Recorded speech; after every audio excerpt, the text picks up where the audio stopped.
आज का हमारा टॉपिक है बीटा। प्रीवियस लेक्चर में हमने बीटा का इंट्रोडक्शन दिया था और आज हम बीटा कैलकुलेट करेंगे। बीटा कैलकुलेट करने के लिए हमारे पास दो मेथड हैं। फर्स्ट मेथड कोरिलेशन मेथड, और कोरिलेशन मेथड के लिए जो बीटा के लिए फॉर्मूला यूज़ करेंगे वो ये वाला फॉर्मूला। बीटा कैलकुलेट करने के लिए हमारे पास दूसरा मेथड है रिग्रेशन मेथड, और रिग्रेशन मेथड के लिए बीटा कैलकुलेट करने के लिए हमारे पास ये फॉर्मूला मौजूद है। तो आज हम बीटा कैलकुलेट करेंगे with the help of correlation method. तो हम अपनी एग्जाम्पल शुरू करते हैं। यह हमारे पास स्क्रीन पर एग्जाम्पल और क्वेश्चन मौजूद है और बीटा विद कोरिलेशन फार्मूला। हमारे पास यहाँ पर XY कंपनी मौजूद है और New York stock exchange data available है। हमारे पास 12 मंथ्स का डेटा मौजूद है और 12 मंथ्स के रिटर्न XY कंपनी के और स्टॉक एक्सचेंज के रिटर्न्स मौजूद हैं। अब हमने XY कंपनी का बीटा कैलकुलेट करना है। ठीक, अब XY का बीटा कैलकुलेट करने के लिए हमें ये फॉर्मूला यूज़ करना है। यहाँ पर जहाँ मेरा कर्सर है, इसे कैलकुलेट करने के लिए हमारे पास जो फर्स्ट पार्ट है ये कहलाता है correlation. Correlation between I and M। I means company, XY company, और M मीन्स मार्केट रिटर्न्स या स्टॉक एक्सचेंज रिटर्न्स। इन दोनों के दरमियान कितना कोरिलेशन है ये हम प्रीवियस लेक्चर में रिकॉर्ड कर चुके हैं कोरिलेशन की वीडियो में, और आज अब दोबारा कैलकुलेट करेंगे। फिर standard deviation of I। Standard deviation of I का मतलब ये है कि हमने XY कंपनी का स्टैंडर्ड डेविएशन कैलकुलेट करना है। इसके बाद हमारे पास स्टैंडर्ड डेविएशन ऑफ मार्केट, तो हमने यहाँ पर standard deviation of stock exchange का स्टैंडर्ड डेविएशन कैलकुलेट करेंगे। इसके बाद वेरिएंस ऑफ मार्केट, यानी कि variance of New York stock exchange, इसका वेरिएंस कैलकुलेट करेंगे और फिर उन्हें plug the numbers in formula. इस फार्मूले में तमाम नंबर्स इनपुट कर देंगे और फिर फाइनल आंसर हमारे पास बीटा कैलकुलेट करेंगे। चलिए हम शुरू करते हैं वन बाय वन। तो हमारा फर्स्ट स्टेप ये कोरिलेशन कैलकुलेट करना है।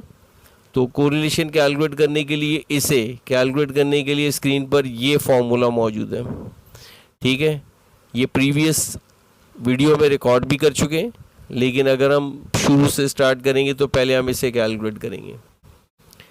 तो पहले हमें चाहिए डेटा XY, इसे हम मल्टीप्लाई कर देंगे X और Y से। ये हमारे पास XY का डेटा आ गया। इसी तरीके से हमें नेक्स्ट कॉलम में X स्क्वायर का डेटा भी चाहिए होगा, इसका स्क्वायर कर देते हैं हम।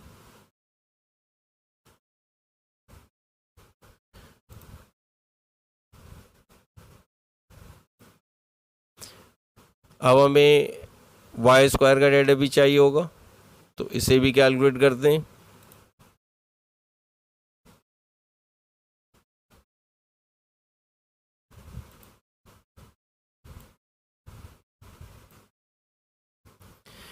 यह हमारे पास स्क्रीन पर डाटा कैलकुलेट कर लिया हमने, XY का, X स्क्वायर और Y स्क्वायर भी, और यहाँ पर हमारे पास ये इनका सम भी कैलकुलेट हो चुका है। ठीक, अब हम वन बाय वन स्टेप इसकी वर्किंग करेंगे।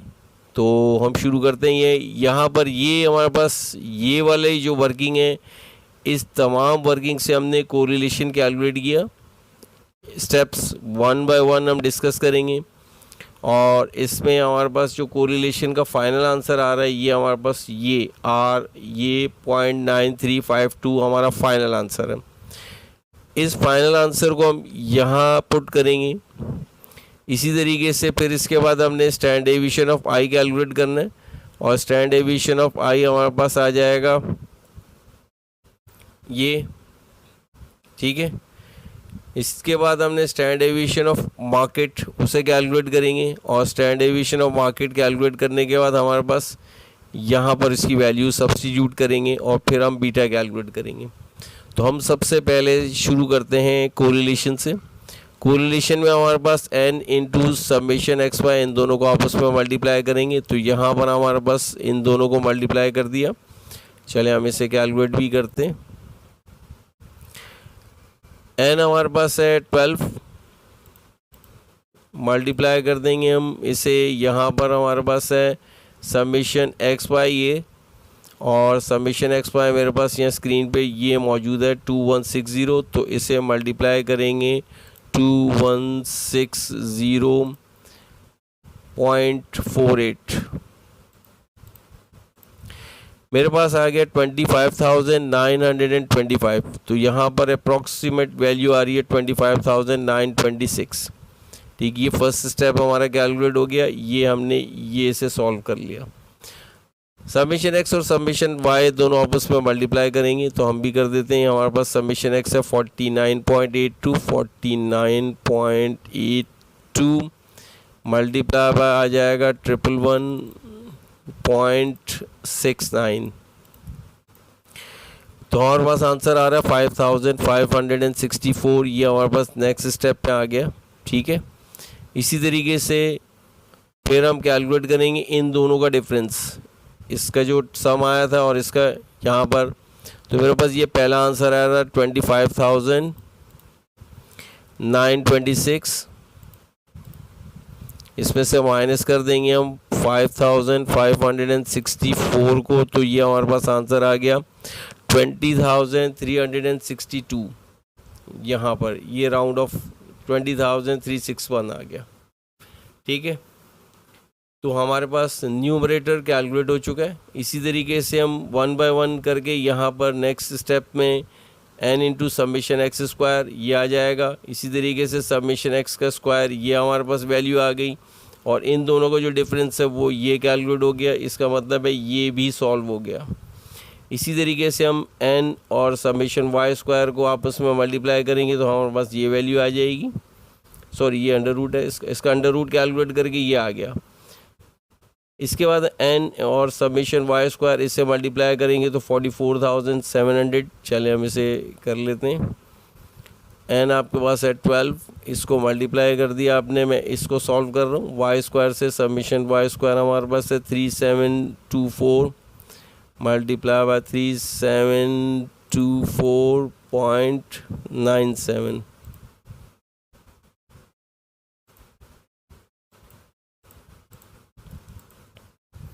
तो हमारे पास आंसर आ रहा है अप्रॉक्सीमेटली 44,699.64। तो ये यहाँ पर वैल्यू आ रही है 44,700 राउंड ऑफ। आपने इसको भी सॉल्व कर दिया। समेशन वाई स्क्वायर ये रहा आपके पास स्क्रीन पर, और इन दोनों का जो डिफरेंस है यहाँ पर ये माइनस ये डिफरेंस, तो 32,225, और इसका स्क्वायर रूट ऊपर कैलकुलेट करेंगे तो 180 और 180 और 121, यानी कि इसकी वैल्यू और इसकी वैल्यू को दोनों को मल्टीप्लाई करेंगे तो हमारे पास 21,772 ये वैल्यू आ रही है। और फिर लास्ट में हम कैलकुलेट करेंगे, हमारे पास मौजूद था ये न्यूमरेटर जो ऊपर सॉल्व हो चुका था, ये न्यूमरेटर 20,361 डिवाइडेड बाय 21,772.95, तो हमारे पास यहाँ वैल्यू आ रही है 0.935, और ये देखें यहाँ पर ये वैल्यू आ रही है 0.9352। इसको वन बाय वन तमाम स्टेप्स कैलकुलेट किए और करने के बाद हमारे पास फाइनल आंसर ये आर आ गया, और ये RIM यानी कि correlation between XY company and stock exchange. तो उनके दरमियान जो वैल्यू आंसर आया पॉजिटिव 0.9352, हमारे पास न्यूमरेटर में ये कोरिलेशन कैलकुलेट कर लिया हमने। इसके बाद हम स्टैंडर्ड डेविएशन ऑफ I यानी कि XY कंपनी का स्टैंडर्ड डेविएशन कैलकुलेट करेंगे। अच्छा, XY कंपनी का स्टैंडर्ड डेविएशन कैलकुलेट करने के लिए हमारे पास यहाँ पर ये पहला स्टेप, इस n multiply by summation y square, ठीक है। यहाँ पर n को मल्टीप्लाई कर देंगे समीशन वाई स्क्वायर, y हमारे पास यहाँ पर XY कंपनी है तो हम इसको कैलकुलेट करते हैं दोबारा। n हमारे पास आ रहा है, अच्छा n हमारे पास आ रहा है यहाँ पे 12 multiply by summation y square आपके पास ये मौजूद है, ये रहा 3724.97, 3724.97, ये आ रहा है 44,699। तो ये वैल्यू आ गई हमारे पास ये वाली, ठीक है, हमने इसे रिकॉर्ड कर दिया फर्स्ट स्टेप में। तो ये इसका हम कैलकुलेट कर चुके हैं, माइनस समीशन एक्स का समीशन वाई का होल स्क्वायर। तो अब हम इससे समीशन वाई का होल स्क्वायर कैलकुलेट करेंगे। अच्छा, समीशन वाई हमारे पास ये रहा, ठीक, 111.69 और इसको मल्टीप्लाई कर देंगे हम दोबारा 111.69। तो यह हमारे पास आ रही है 12,474, ये वाली वैल्यू यहाँ मौजूद है स्टेप 2 में। और स्टेप 3 में हमें ये इस वैल्यू में से इसको माइनस कर देंगे, तो जो डिफरेंस आएगा उससे यह रिकॉर्ड कर देंगे। और ये आप कर लें, चलें हम इसको अब यहाँ से कर देता हूँ, 44,699.72 माइनस 12,474.66, 32,225, ये हमारे पास इनका डिफरेंस आ गया। और ये डिफरेंस हमारे पास इन दोनों का डिफरेंस कैलकुलेट कर लिया न्यूमरेटर का। और इसके बाद ये स्टेप n हमारे पास 12 था और 12 का स्क्वायर किया तो 144 आ गया। और फिर हमने इन दोनों को डिवाइड कर दिया, 32,225 को डिवाइड कर देते हैं हम, 32,225.07 डिवाइडेड बाय 144, यह हमारे पास आ रही है वैल्यू 223.78, ये 223.78 ये हमारे पास फाइनल आंसर आ गया। और इसका हम रूट कैलकुलेट करेंगे 14.95, तो अप्रॉक्सीमेटली 14.96 इसका फाइनल आंसर यहाँ आ गया। तो आपने स्टैंडर्ड डेविएशन कैलकुलेट किया 1 बाय 1 स्टेप, तमाम वैल्यूज़ कैलकुलेट करने के बाद इस स्टैंडर्ड डेविएशन का स्क्वायर रूट कैलकुलेट किया तो 14.96 इज़ द फाइनल आंसर। तो हमारे पास बीटा के फॉर्मूले में से हमने कोरिलेशन कैलकुलेट कर लिया, ये हमारे पास ये वैल्यू थी। और फिर हमने standard deviation of I calculate किया, ये हमारे पास ये वाली वैल्यू है। तो अब हम कैलकुलेट करने जा रहे हैं स्टैंडर्ड डेविएशन ऑफ मार्केट, यानी कि स्टॉक एक्सचेंज का स्टैंडर्ड डेविएशन। और इसके लिए हमारे पास ये फॉर्मूला मौजूद है यहाँ पर और इसके स्टेप्स भी ये मौजूद हैं। चले हम 1 बाय 1 इसको सॉल्व करते हैं। यहाँ पर हमारे पास n into summation x square, इन दोनों को आपस में मल्टीप्लाई करेंगे तो n हमारे पास 12 मल्टीप्लाई बाय ये हमें समीशन एक्स स्क्वायर, तो समीशन एक्स स्क्वायर है 1432.74, यह आ गया 17,192, तो ये अप्रॉक्सीमेट 17,193 आ गया 0.88 को राउंड ऑफ करने के बाद। और नेक्स्ट स्टेप है समीशन एक्स का स्क्वायर, तो हम यहाँ इसका स्क्वायर कर लेते हैं। यहाँ पर हमारे पास समीशन एक्स है 49.82, इसका स्क्वायर कर दिया आपने 2482, तो हमारे पास 2482 आ गया, ठीक है। अब हमने इन दोनों का डिफरेंस कैलकुलेट करेंगे, इसका आंसर और इसका आंसर, इन दोनों का डिफरेंस हमारे पास ये आ गया 14, तो यहाँ 17,193 माइनस कर देंगे इसमें से हम 2482, 14,711 ये हमारे पास आंसर आ गया डिफरेंस। और n का स्क्वायर, n हमारे पास 12 है और इसका स्क्वायर करेंगे तो अंडरस्टूड है 144। इसके लिए हमें कैलकुलेटर की ज़रूरत नहीं है। और इसके बाद फिर हमने इन दोनों को आपस में डिवाइड करना है। 14,000 इसको हम डिवाइड कर देते हैं 144 से, तो हमारे पास आ रहा है 102.16 ये वाली वैल्यू आ गई। और ये अंडर रूट के अंदर है और अब हमने इसका स्क्वायर रूट कैलकुलेट करेंगे तो हमारे पास 10.10 या approximately 10.11 is the final answer. यानी कि स्टैंडर्ड डेविएशन ऑफ मार्केट आपके पास 10.11 इसका फाइनल आंसर आ गया। अच्छा, अब हमारे पास लास्ट हमने कैलकुलेट करना है वेरिएंस। यानी कि यहाँ पर ये वाली डिनोमिनेटर, यहाँ पर आपने मार्केट का जो स्टैंडर्ड डेविएशन कैलकुलेट किया था उसी को स्क्वायर कर देंगे, उसी को हम वेरिएंस कहते हैं। ये वेरिएंस ऑफ मार्केट कहलाता है। ठीक, तो हमारे पास यहाँ स्टैंडर्ड डेविएशन जो हमने ये वाला कैलकुलेट किया 10.11 ये इसी का स्क्वायर, बल्कि ये जो आंसर यहाँ पर ये वाला जो आंसर आ रहा है 102.16 यही हमारा वेरिएंस ऑफ मार्केट कहलाएगा। तो ये हमने इसको यहाँ एंटर कर दिया, रिकॉर्ड वेरिएंस यहाँ पर आ गया। तो अब हमें बीटा कैलकुलेट करने के लिए कोरिलेशन बिटवीन XY कंपनी और स्टॉक एक्सचेंज ये कैलकुलेट कर लिए। ये वैल्यू हमारे पास यहाँ मौजूद है। Standard deviation of XY company ये हमारे पास यहाँ मौजूद है 14.96 और स्टैंडर्ड डेविएशन ऑफ मार्केट ये हमारे पास यहाँ पर मौजूद है। इसी तरीके से हमने कैलकुलेट किया वेरिएंस ऑफ मार्केट, ये हमारे पास 102.16 ये वैल्यू आ गई। अब हम इन तमाम वैल्यूज़ को फॉर्मूले में पुट करेंगे और बीटा कैलकुलेट करेंगे।